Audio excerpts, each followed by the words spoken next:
يقول نصيحة لمستخدم الانترنت والجوال، الايفون والايباد والأجهزة هذه، البلاك بيري والتويتر والفيسبوك، هذه من أعظم الفتن على الإنسان.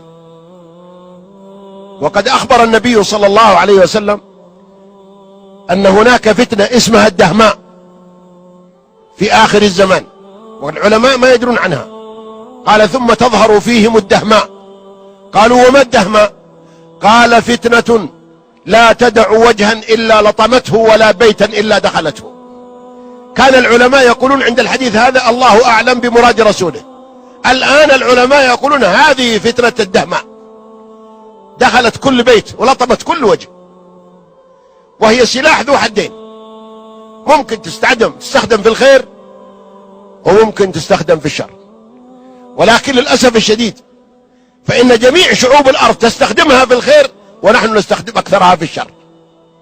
افتش جوالات كثير من الناس تجدها مقاطع خبيثة، وتجدها رسائل غرامية خبيثة، وتجده يدخل في المواقع المنحرفة والمحرمة، وتجد البنت كذلك تدخل، حتى وقعت الفتن وحصل الخلل الاجتماعي والانحراف الأخلاقي، وذهب الحياء، بل انعدم عند كثير من النساء. المرأة ما كانت تكلم رجال، ذا الحين لا، تكلم الرجال عادي، وتقول كذا: أنا على علاقة بشاب. إيش معنى علاقة بشاب؟ يعني على زنا، وركبت مع شاب. إيش معنى تركبين مع شاب؟ إيش بيسوي بك الشاب؟ يوديك تاخذين عمره؟ أين الإيمان؟ أين الحياة؟ لا إله إلا الله. لقد اخترقت أعراضنا وأخلاقنا بسبب هذه الوسائل. ألا فليتق الله كل إنسان، وليعلم أن الله يراه وهو في الليل في غرفته على الإنترنت، يدور المواقع الخبيثة علشان يراها. ما أحد يراك لكن الله يراك.